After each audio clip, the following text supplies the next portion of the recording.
Welcome back to another edition of Political Breakfast. We are so glad that you are here, that you are listening. Our loyal listeners, we appreciate each and every one of you.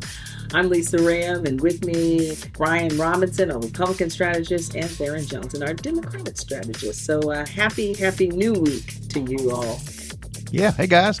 So Lisa, I'm just gonna dive right in. So B-Rob, I didn't prep you for this, brother, but what's going on in the community, and I think it's definitely a topic of all my friends, is this beef, this battle between Drake and Kendrick Lamar. So B-Rob, do you know who K-Dot is, aka Kendrick Lamar? I've heard the name, but I could not tell you what he does. I've heard his name. Drake's a singer, I think, right? So what sparked it? Well, I'm about to do a test right here.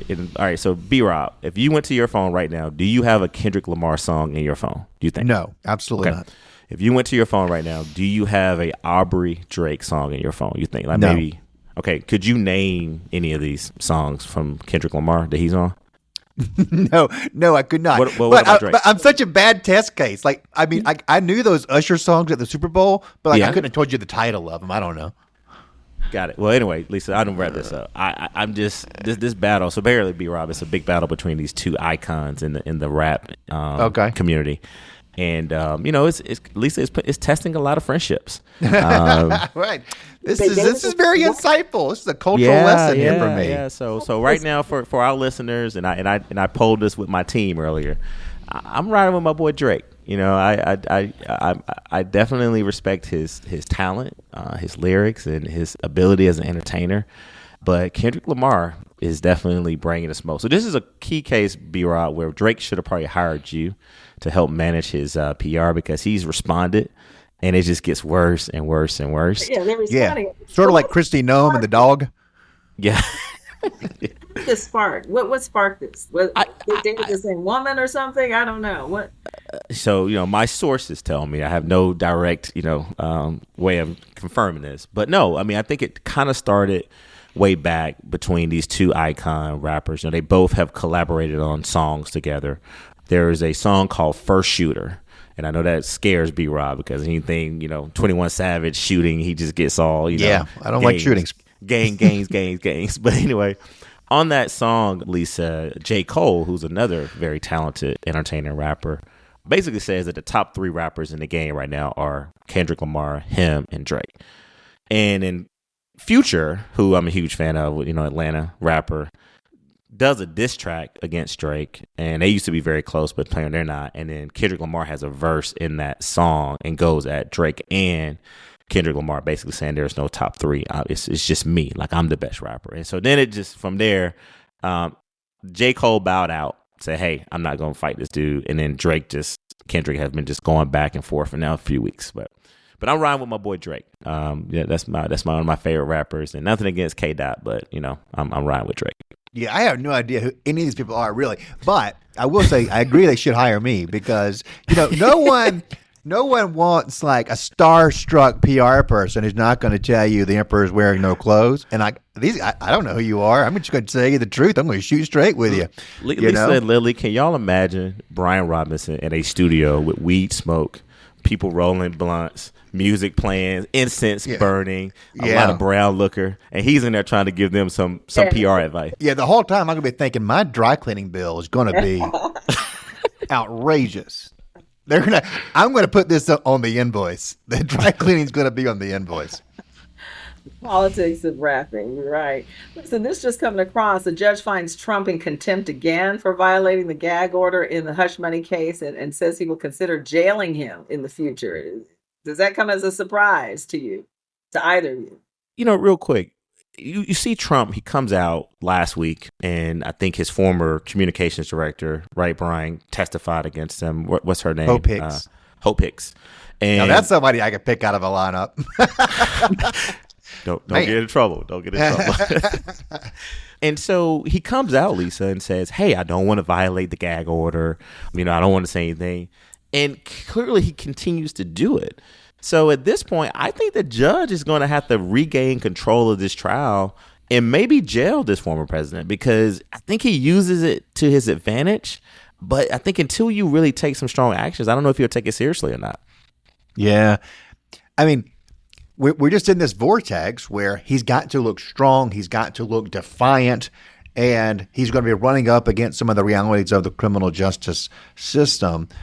I tell you, the optics of him being put in an orange jumpsuit, handcuffed, put into jail, we don't know what the political repercussions of that would be, but we know it would be explosive. I hope it doesn't come to that.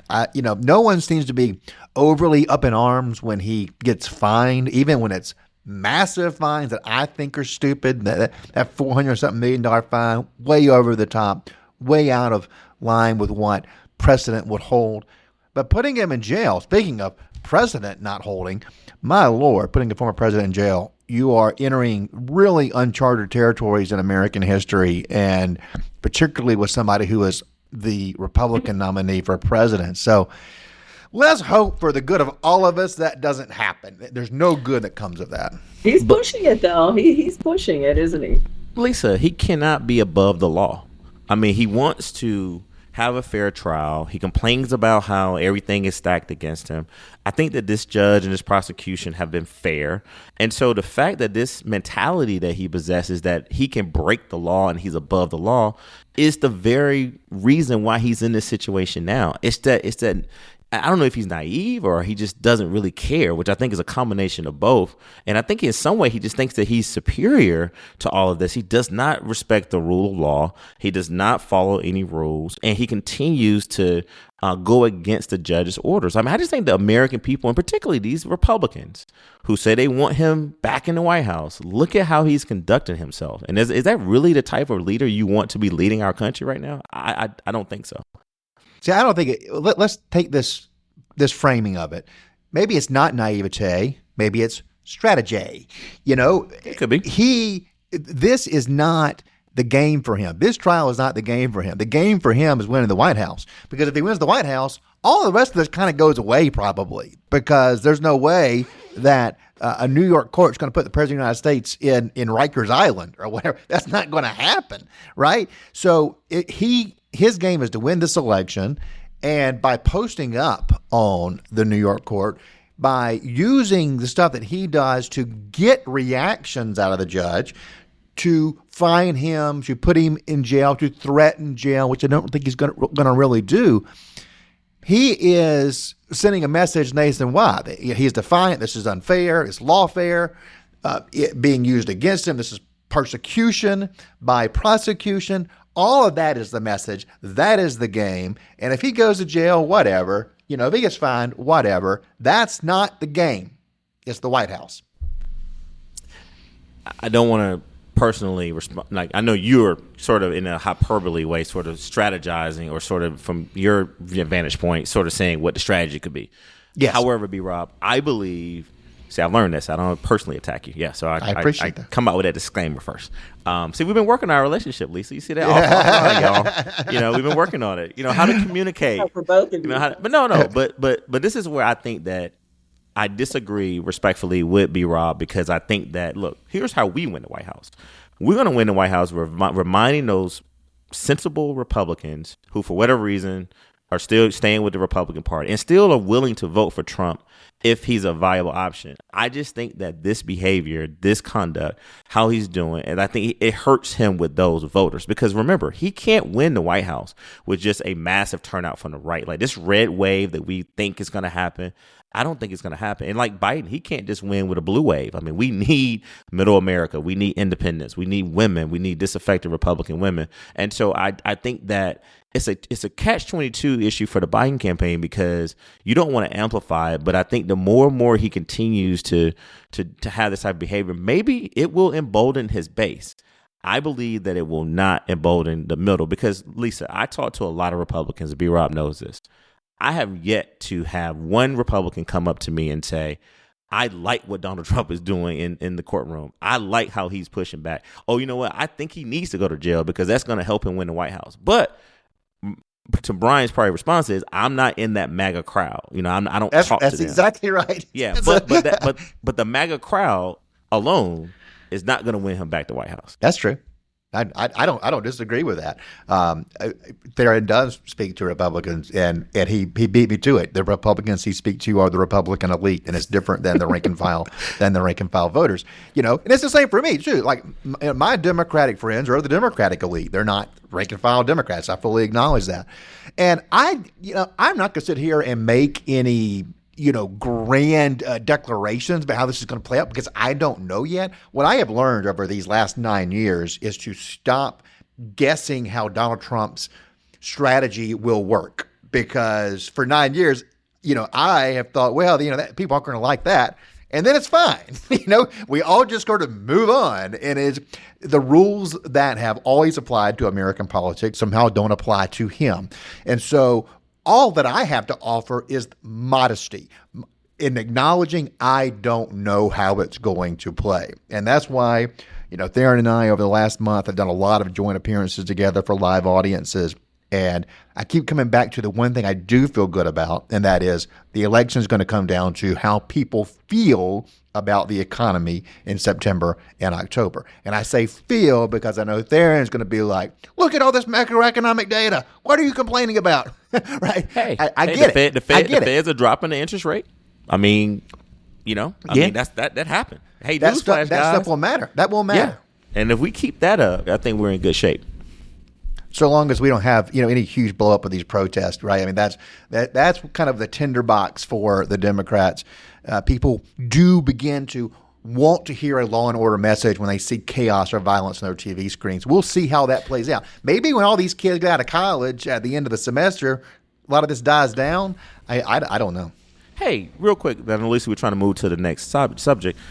Democrats, we're for law and order too. Let me push back on this narrative that we don't want people who are clearly breaking the law, who are being destructive, who are actually threatening Jewish students or Palestinian students, who are literally intentionally going to break the law and to actually, once they've been told what not to do, defy those instructions. What we are concerned about, though, is the level of disruption and the level of aggression. I think there's a way to remove unlawful, peaceful protesters who start off that way, who become less peaceful. I think that's where the Democratic Party needs. But this whole notion that we're not for law and order, yeah, absolutely. But give them an opportunity to do it peacefully, and don't let the disruptors hijack the true cause of these peaceful protests and their First Amendment rights. I think that's what Democrats have got to get a little bit more concise on our messaging on. Yeah, and I imagine that will change in, within the next few weeks, as Brian said, as school lets out and the commencement ceremonies pass and what have you. Let's get back to the former President Trump for a minute. His election interference case still pending here in Georgia. But Nathan Wade, the former special prosecutor on that case, was on national TV this morning talking about it. This after he said, right after, he stepped down or was told to step down. He didn't want to talk about it. He didn't want to compromise the case. He didn't want the attention on him. And now he's sitting on national TV telling everything. Workplace romances are as American as apple pie. It happens to everyone. But it happened to the two of us. Do you regret it? I regret that private matter became the focal point of this very important prosecution.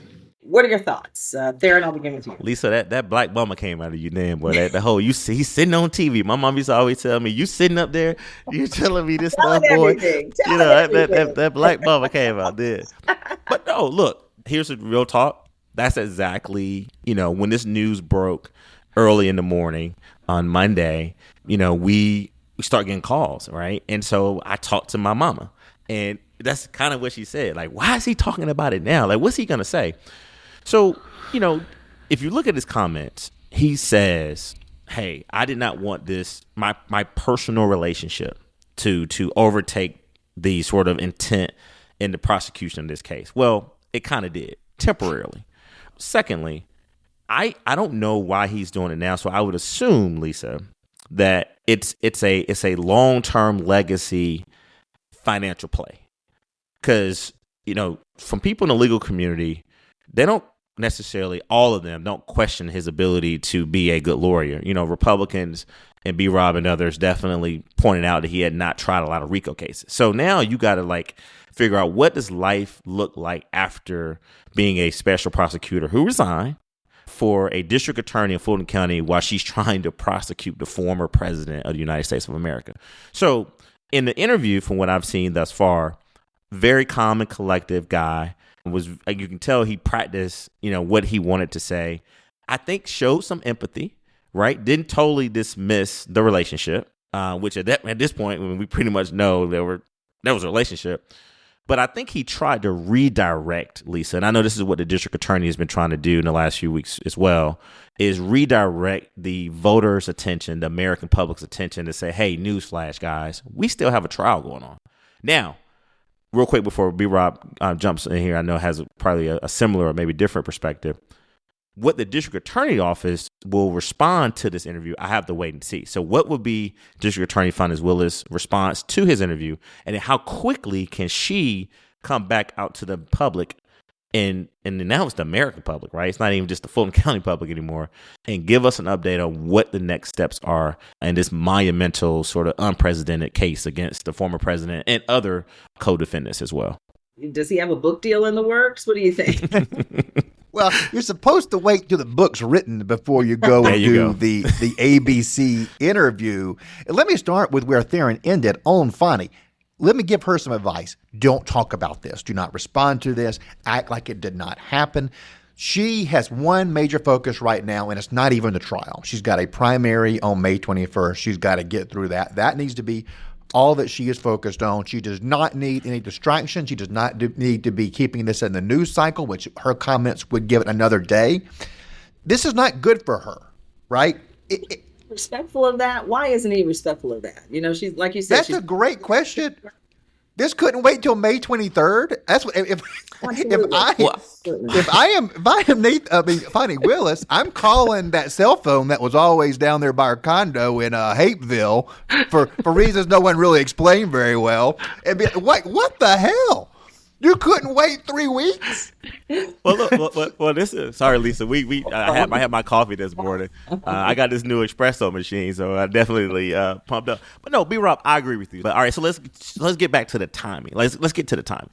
I agree with you. Like, unless you had a deal or you already have this thing mapped out, why are you talking now? Which is why I think it's a legacy play to stay relevant, right, and be employable. But it does put the district attorney in a very tough position to talk about this. Now, I was recently quoted in an AJC article last week, and I said publicly that I think that she's going to win the primary and she's going to get reelected because she's well-funded and she's well-known. I mean, I think at this point, you pretty much know what you see is what you get with the district attorney. And there's just not enough time in the primary left to have the Trump trial or the progression of the Trump trial sort of affect that race. But now, with Nathan's interview, and B-Rob is right, clearly there's no coordination going on because there's no one in that camp that would say, hey, Nathan, go out and do that interview on the largest network in the world and they'll sit down and talk about it. I just don't think that was smart. No, I totally agree. And we have not seen, at the time of the taping, I don't think we have seen every portion of the interview. I happened to see a snippet on ABC World News Tonight Sunday night. I am an avid ABC World News. You would think I'm 75 years old. I mean, I have it like it's on my DVR recorded every night. I don't know why. I don't know if it's all the storm and airplane covers they do, but I don't know. I love it. So I'm watching, and what I don't understand, and the part I'm seeing is that Linsey Davis, the reporter, doesn't seem to be pressing him on the inconsistency about when the relationship started. And I think that's part of the danger about doing this interview is he's on there basically on the premise that this started after he was hired as a special prosecutor. Well, Judge McAfee, who has got and earned deep respect in this community, said that their testimony had, quote, an odor of mendacity, meaning he doesn't believe that this relationship started after he was hired, that it started some years before that, according to testimony, people who saw them kissing, holding hands, all this sort of thing. So, I, as a communications consultant, would say if your storyline doesn't line up with the evidence that the public believes, let's just lay low for a while. Let's let those memories fade a little bit, and then we'll reemerge and we'll have a new storyline about something different. Here's what Nathan Wade is doing now that he's back on his feet and maybe it is a book release. Maybe it is doing a different kind of law. But wait for that to happen. What he did here was very selfish. In that it brought attention to himself at her peril, A, and B, even for him, I don't think it's good timing because the odor of mendacity is still in the room. We haven't had time for that odor to clear out, right? There's still some green smoke in the room. So let's let it clear and then come out and do this and say, hey, we had some errors in judgment, but please don't let that take away from the important work we were doing. Well, Linsey Davis did get him to say, quote, I don't plan to develop feelings during a time like this, to fall in love, to have some relationship in the workplace. Those things develop organically and over time. And he goes on to say he did not think the relationship or he did anything to damage this case. Well, yeah, he did. Well, Lisa, to you, I'm follow up a couple of things, and I'm actually reading this now. So the interviewer, Ms. Davis, I asked him if he thought putting the relationship on pause until after the case was over, given democracy is on the line. And his response is that the feelings are so strong. And then she asked him at some point, once the bond is there, if democracy on the line, as has been described, do you say maybe we pause it until after the case is over? And this is his response. He says, absolutely, absolutely. I'll concede that could have been an approach. But here's the one thing where I think these two people really had strong feelings for each other. And you're in the workplace. You're prosecuting the former president of the United States of America. Your security is on 10 now. You can't trust nobody. And the only person that you can talk to about this case is Nathan Wade, right? And the only person you can really trust that they got your best interest and that we're all in this together is Nathan Wade. But then he says, but there again, when you are in the middle of it, these feelings are developing, and you get to a point where the feelings are so strong that you start to want to do things that really are none of the public's concern. So let me just take you into a black man's head at that point, right, B-Rob? What the brother really is saying here is, he was in love. He was in love. It was kind of a famous T.I. That's another one of my favorite rappers. I'm on all the rappers tonight, so shout out to Tip. But there's a song, I can't remember the name of it, but T.I. always says this song, when me and your mama met, we kind of hit it off, right? He talks about how he was not there for his child. I think it was his daughter. But what I'm trying to tell you is I think that these two professionals knew each other. I believe that Fani went and recruited him because of his level of skill set being a lawyer. Over time, what he's saying, it's not me making it. Over time, you start hanging out with this person because you're developing all these interviews for these cases. And guess what? You start loving this person. You start wanting to be with them more, right? And you're working together late hours, early hours. You're taking meetings. You're getting advice from one another. And then the relationship happens. And what he's saying is that it was just kind of hard to put a pause on it at that point. But here's where I agree with Brian. I think the minute that Nathan Wade knew that there was some type of evidence being produced, or the media had sort of got any inkling that your relationship with the district attorney and your wife had put it in her briefing that she believed there was a relationship going on. I think at that moment, you got to say exactly what B-Rob said. Hey, man, baby, let me fall back. Why don't you go ahead and put the other person that can do this job? I'm going to fall back to the wayside. I'm going to go work at this law firm, and I'll still be here. I can be your senior advisor. We can still talk, but I can't be standing up next to you at these press conferences, right? The optics, the judgment then becomes in question. And I think he could have salvaged the relationship and salvaged his sort of credibility professionally. But it takes a lot of guts and a lot of courage for you to go on national television and say what he said. And again, Lord knows we can't judge people on their decisions. We were not in the bedroom with them. I said on this podcast, we need to get out of the bedroom. But I think he's now saying and admitting that had he been able to do it differently, he probably would have, and he would have probably explored that pause. Yeah, it was a tremendous error in judgment, which the judge also said, and I totally agree. And he did nothing in this interview to dissuade me from that opinion, nor did he dissuade public opinion beyond me. And I'm convinced of that because I don't know that it moved. Nobody was like, well, I've never fallen in love with somebody at the office. Of course, we all can relate to what he is saying, but it doesn't change the fact that most of us aren't prosecuting the president of the United States or the former president of the United States. They were in a very unique situation. The microscope on them is something that the average person will never experience, and they show bad judgment, period. And at the end of the day, whether it's right or wrong, it has hurt the credibility of the prosecution, and they do wear that on their shoulders. So one more thing we all agree on is that Fani probably should not respond to this at all. No. I agree with that. Now, that doesn't mean she won't be asked. Oh, she's definitely going to be asked. And, look, she's got a primary. It may come up. But one more thing he said here, Lisa. He said workplace romances are as American as apple pie. And he says it happens to everyone, but it happened to the two of us. And then she said, do you regret it? And this is where I think he tried to redirect. This is the smart prosecutor in him. He said, I regret that the private matter became the focal point of this very important prosecution.